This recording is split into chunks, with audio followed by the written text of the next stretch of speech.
Jesus loved kids in a time and culture that kids weren't especially appreciated. The best way I can kind of describe this, having lived all over the country, if you've ever lived in the South, at least how it used to be, I don't know how it is now. When I lived in the South, it was still that way. Kids were to be seen and not heard, right? And, when you'd have gather together for a meal, the kids would be in a different room, and I understand why you did that. But also, it kind of communicates something, right? And this was kind of the culture that Jesus lived in, where, kids weren't seen as important. The reality is a lot of them wouldn't make it through childhood alive because of diseases and life and all those things. But there's a moment that all the guys, Matthew, Mark, and Luke, all describe the same moment when this happens. So it was apparently a big enough thing that all of them remembered this story to include in the stories about Jesus' life. We're going to look at Mark's version, which comes from Peter. And here's what Peter described happened. He said, some people, over in Mark chapter 10, some people brought their little children to Jesus so he could touch them. Now, if you're not a follower of Jesus, if you're not kind of a religious person, you may think that sounds a little creepy. This is way before creepiness got into this whole thing that we have now, all right? But it touched them was to bless them, right? Because here's this guy. He was considered this really important rabbi, this great teacher, guy that was doing miracles that clearly God was using. And so who wouldn't want their child to be touched by him, blessed by him, right? I mean, you do that. Some of you go out and try to get autographs, right? It's the same kind of idea. You're wanting them to sort of make some connection, right? So you can post it all over social media. Look who I was with today, right? I know this person. So, in fact, not only does Luke gives us a little more insight. He says, in his remembrance, or in his discovery, he says, some people brought even the bare babies to Jesus so he could touch them. So it wasn't just the little children, it was like the little children as well. And you can kind of see the scene, Jesus and the guys are all walking someplace. These families come up with all these kids, and, they all want Jesus to touch them. And here's the guys that are closest to Jesus, that have already spent a good amount of time with Jesus. Here's how they respond. Mark says, but his followers, the disciples, told them to stop. They scolded, rebuked him. What do you think you're doing, was what they said, And you can imagine how this plays, right? Jesus there, the kids are running up. Jesus here, parents, touch him, right? Bless him, right? No, get back. What do you think you're doing, right? And all the guys who were there and the people that did the research later to find out what happened, all of them said that when Jesus saw this, he was upset, that he was angry. And you don't have to be a religious person to recognize it's probably not a good thing to make Jesus angry, right? But Jesus is angry. This is one of the few times when we see Jesus angry. And he says to them, I think what he says to them, what do you think you're doing, right? Mark puts it this way, let the little children come to me. Don't stop them. And there's a reason not to stop them, because the kingdom of God belongs to people who are like these children. This is where people today sort of get hung up with this passage. We kind of focus on people who are like this children, that's who's part of the kingdom. What does it mean to be like a children? Jesus' point is, knock it off, guys. What do you think you're doing? These kids are as important or even more important than you are. Because Jesus knew something back then that we've only recently discovered even today, and that is that the time the majority of people make a faith step is between the ages of like 5 and 12 years old. It's something like 85%. Jesus knew that back then. And when these guys are saying, no, get back, leave Jesus alone, protect him, you're not supposed to come close to him. Jesus is like, no, let him come to me, right? What's the matter with you guys? What are you doing? This is important because the kingdom, this thing that you guys all want to be a part of, belong to people just like the kids, because kids are people too. In fact, he goes on and says, listen, I'm going to tell you the truth. You must accept the kingdom of God as if you were a little child, or you will never enter it. And again, theologians and people that study this stuff write lots of books and lots of ideas about what does it mean? How do I become like a child? What are those pieces and what are the elements? And I think we get caught up on us trying to fit into the story and forget that this is a story about a moment when Jesus stepped into that moment and actually started a movement that even continues to our day. And all of the people that were recording the stories about Jesus' life say this moment ended in a very specific way, and that's this way, that then Jesus, after he kind of tells the guys, what are you guys doing? What's the matter with you? Don't stop the kids. Let the kids. This is really important because you got to be like them to get in. Then Jesus takes the children in his arms. He lays his hands on them and bless them. Now, I know when I read that passage this week, thinking about it, when I was a kid and somebody laid hands on me, it wasn't the way that Jesus laid hands on those kids, all right? So you just need to understand that, right? Jesus, have you ever been around kids? Kids, if they like somebody, they want to be held by them, touch them, talk with them, experience them. And Jesus is just taking this moment to say, guys, look how you've gotten it wrong, right? Look at these kids, how important these kids are. They're not something that's to be cast aside, to be not important. They are really the whole important of everything. And this relates to us in a very specific way because around here at New Hope, every week we have stories. And I know them because I hear the stories either directly from the person or through an email or through somebody else's story as they tell me. But every week we have someone, it's typically a woman who shows up and she's got 1 or 2, maybe 3 kids with her. And she shows up and she hopes that her kids are gonna like what happens here. Because she liked going to church when she was a child, and she hopes her kids will have the exact same experience. And she drops her kids off. She's a little trepid about that because these are strangers, right? But she fills her form out, gets the little name tags. She understands what happens. Drop the kids off here, pick them back up upstairs. That's how the whole process is. And she trusts them. She hopes that we will show up that day for her and for her kids. Next week, I have a similar story, but this time the woman shows up with a guy with her. And whether it's somebody she's dating or whether it's her husband, she shows up and she hopes the kids will enjoy. She's praying the kids will have a good experience so that when she picks them up at the end, they're gonna say, can we come back here, right? Because she wants them to experience this idea of church. And she wants her husband or her guy with her to at least be able to tolerate this place, at least to come with her, kind of support what's going on, at least be able to be okay with the general idea of what happens here. And she prays about that. She prays that all this would work out, that she will leave with a good experience. And one of the great things I can say is that the majority of the time, people like that leave with good experiences. In fact, when I talk to people, I say, yeah, come visit our church, but if you got kids, don't bring them.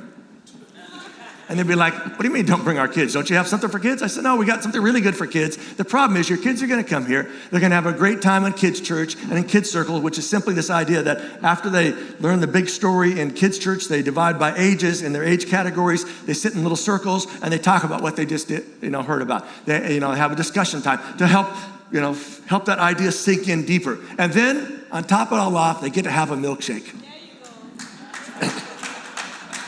I don't know about you. I don't know where a church was like this was like when I was a kid, but I would have come to a church like that. A church that, talks to me on my age level, who asks me questions, asks for my opinions on stuff, who will give me a milkshake before I leave. Yeah, I want to come back. Can we come back tomorrow, right? And here's the reality. Every week we have the opportunity to be an answer to someone's prayer. And that's centered on some basic things that our kids' ministries have done for a long time. And that is simply some ideas that we want your child's experience to be positive. We want them to not only like church, we want them to love church. We want them to know there's a place that has people that care about them, that want the best for them. We want to introduce them to Jesus and hope that they make that choice to follow him, because we think that's a really important choice, something that will affect the rest of their lives, especially as they get a little older. And there's this tendency for all of us to begin to deconstruct this faith that's been constructed, right? And our hope is that we've helped them center enough things to make enough stuff deep in them that through that moments when they're taking stuff out, that they have enough left that they'll begin to put stuff later on when they get a little bit older. Not only do we want their kids' experience to be positive, we want it to be impactful. We want it to help make a difference in their lives. To not just be a time when we're filling out with some stories and just kind of keeping them occupied while we're all in here. We want their experience to be amazing. And we've done some over-the-top stuff, and I expect our next kids pastor will do some more over-the-top stuff, because we want our kids to go, wow, church is a great place to go because I can tell you, I didn't grow up going to church. The few times I went to church when I was a kid, I can tell you it was none of those three things. It was never positive, it was not impactful, and it was not amazing. At least it wasn't impactful in the way I think people hoped it would be. You know, we were taken down, we were put in a classroom with people I didn't know. They would ask me if I knew some memory verse, which I had no idea what that was, right? And I was asked if I could, recite it back. I had no idea what it was. There was no snacks, There was normally the person teaching the class was somebody old. We had to sit down the whole time. It was not, it was not something that was age directed for me. Now, when we talk to people about serving in any kind of capacity, there's typically one response that sort of heads up everything when we say, hey, we want you to volunteer for something. Here's what most people say.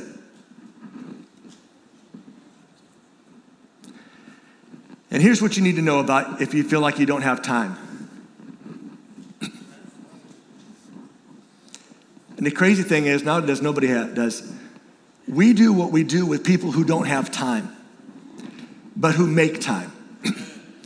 I mean, if you knew the schedule of some of the folks that serve in our kids' ministries, you'd be like, how do you find the time? The reality is, they find it because they know how important it is what they do. And here's my question to you, all of us. What if it's time to make time? And here's what I mean about that. I'm gonna ask you today, when we wrap this whole thing up, to do something. That is simply this, to give us 1 hour once a month. All I'm asking for, 1 hour once a month. To attend one and serve one. This idea, attend one service and serve at the next one. And lastly, when we wrap this up, today I'm gonna invite you to attend an 8 minutes or less informational meeting that we're gonna have down in the staircase because it's the biggest space we have available while all of our kid stuff's going on. To have a discussion. 8 minutes or less, we're gonna tell you what it's like to be involved in kids ministry, specifically our summer series that's coming up. That's what we're specifically recruiting for right now. But right now I wanna invite somebody up on the stage with me. Her name is Mara. So everybody give her a New Hope welcome.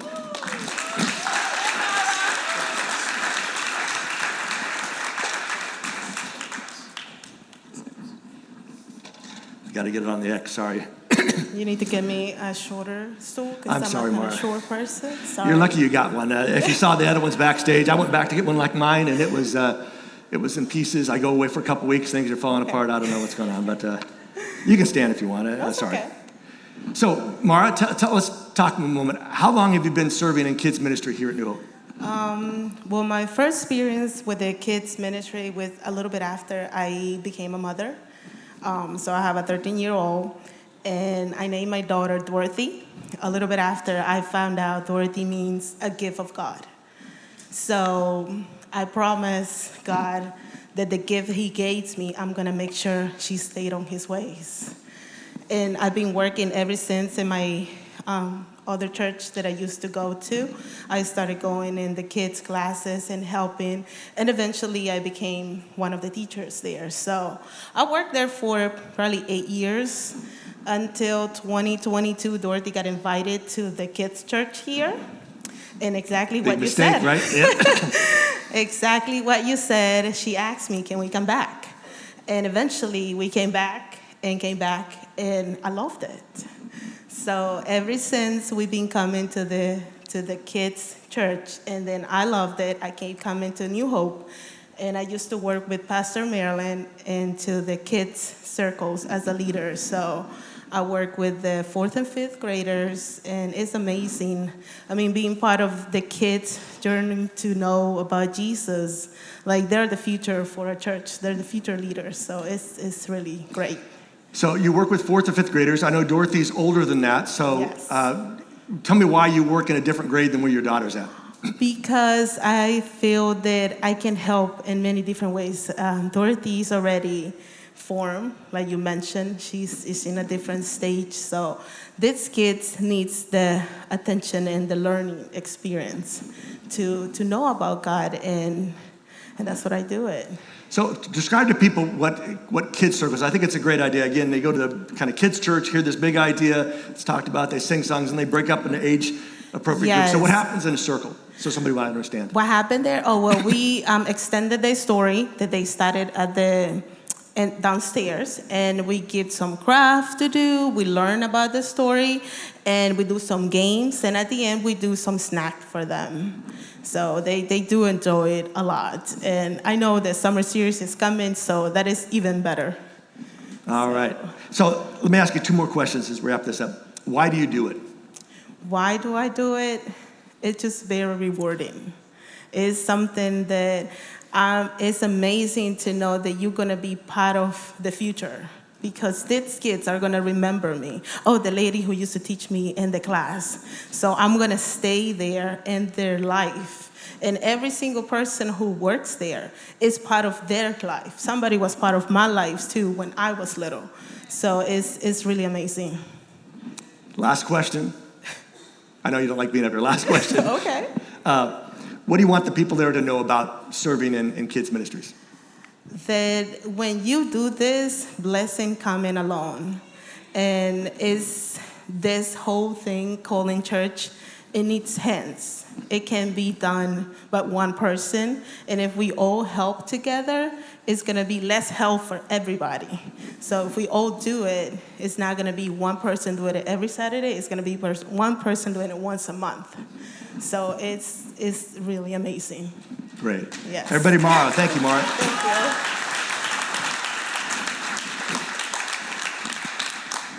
you. All right. I know some of you in this space right now have served in kids' ministries. And I just want to take a moment to thank those of us in this space, those who get here early and stay late, those who help set up places, the spaces around here. Happens during the week, happens in the morning, clearing up in the afternoon. Those who sit on the floor with kids, as Mara was just describing. Those of you who rock babies, who spend afternoons engaging our kids. Those who go on activities with our kids, bless you, right? Especially those who go on weekend trips with them. Thank you. Thank you, right? Those who provide a safe place for your kids so we can sit here in here, right? Who care enough about our kids to do all of that. All I can say is this: thank you.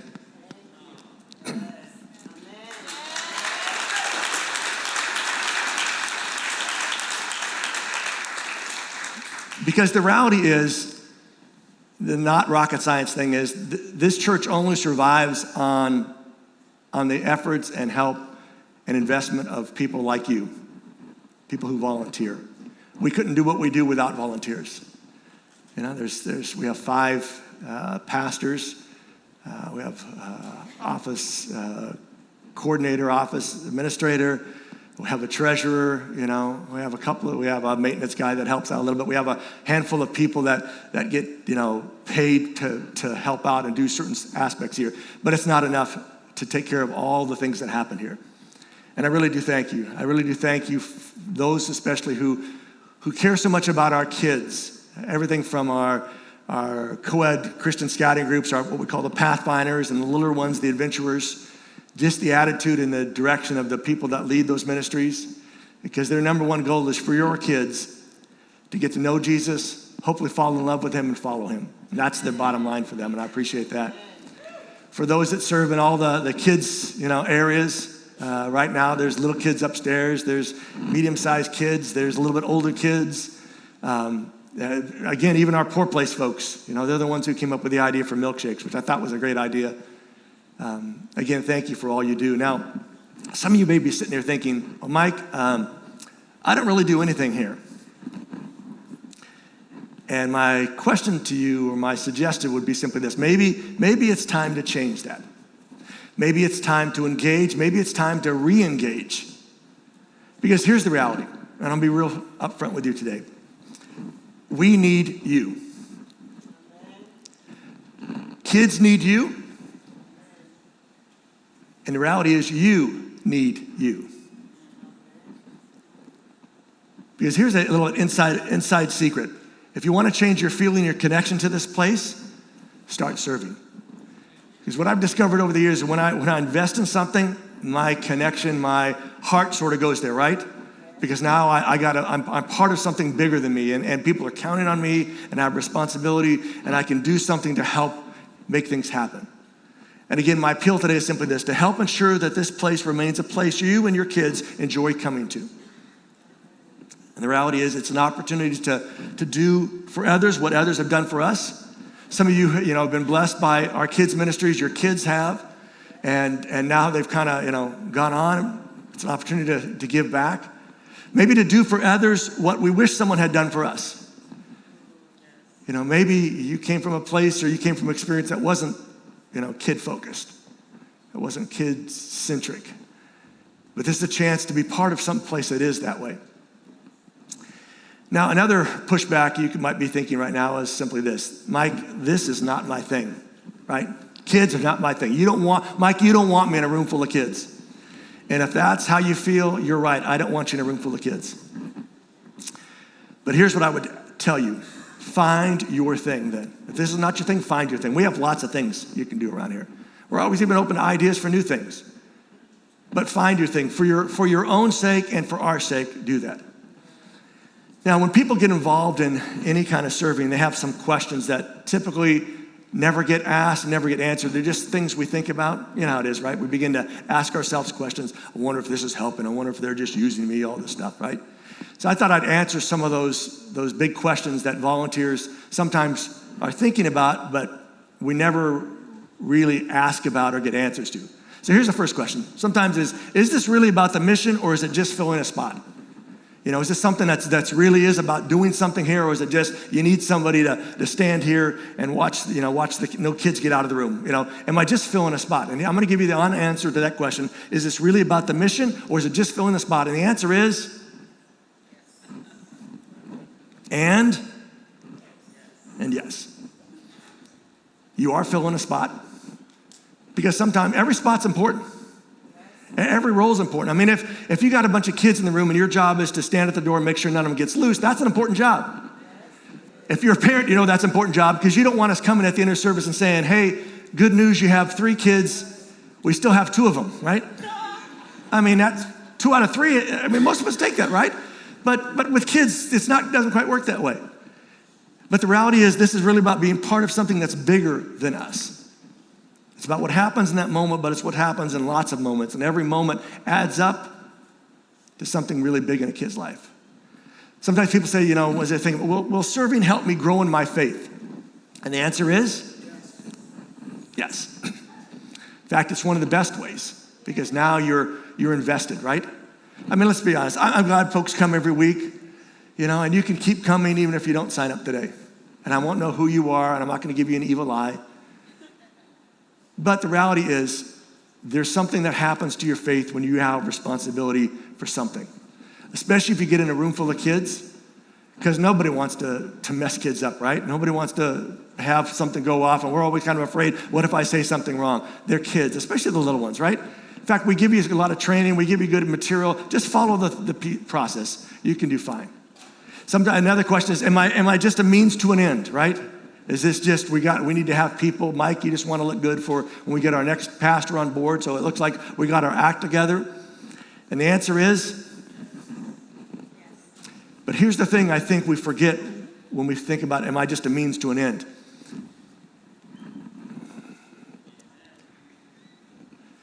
We don't always think about that part of the end is what happens in us. As Mara talked about, the thing it does for her faith and how she feels like a part of something, right? Another question is, will I be trained? And the answer is yes. And the reason for that is, we don't want you around our kids unless you are. So we are well prepared. Our kids ministry leaders have a whole process. They train people, they explain stuff, they provide information. They give you a script to follow. As long as you can read and follow a script, you're going to be fine. But there's a whole process of training, and there's some process you got to go through to get cleared in order to serve, because we want our kids to be safe. Last question is this: am I signing up for life? And the answer is,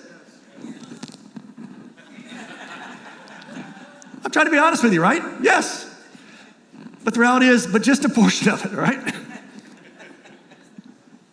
Right now, we're recruiting for our summer series, which is this 6-week big event that happens from, I think it's like the second week in July through August. It's a big time where our kids get a little bit different program, a little bit different things happening.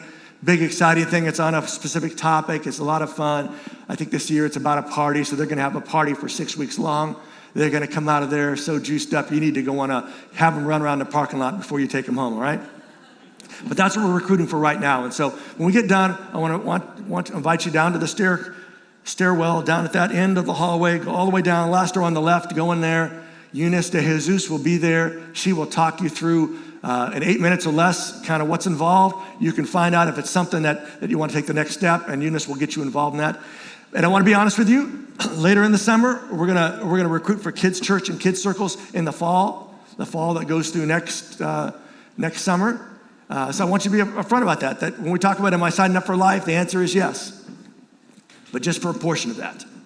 And I'll remind you again, that portion is 1 hour, once a month, and you can do that by attending one service and serving at the other service, because here's the reality, and this is why this is so important, folks. What if you could change someone's life? Would we? And what if the best part of our week was coming and being someone for some kid? Because the reality is, I'd encourage you all to be someone for some kid. That's why it's important for us to have lots of people involved, because as you know, every kid's a little different. Every kid doesn't resonate with everybody, but every kid needs somebody. And as a parent, talking to other of you that are parents, I know one of the best things for me growing up, having my kids grow up, was to have other adults in my kids' lives who were saying the same things I was, but my kids would hear it different coming from them. Because some of you parents have had the experience where somebody says, so-and-so said this, and it makes sense, and you're like, wait, I've been saying that the whole time, but you're the parent. There comes a stage in every kid's life, it's like, right? But somebody else who they know cares about them, who's there for them, they'll hear something from them. Because what if we inconvenience ourselves for something greater than ourselves? Let me end with a blessing today, because this is not something I just want you to think about. I want it to be something you do. Blessed are those who devote their life to something bigger than themselves and who find themselves surrounded by others who share their passion.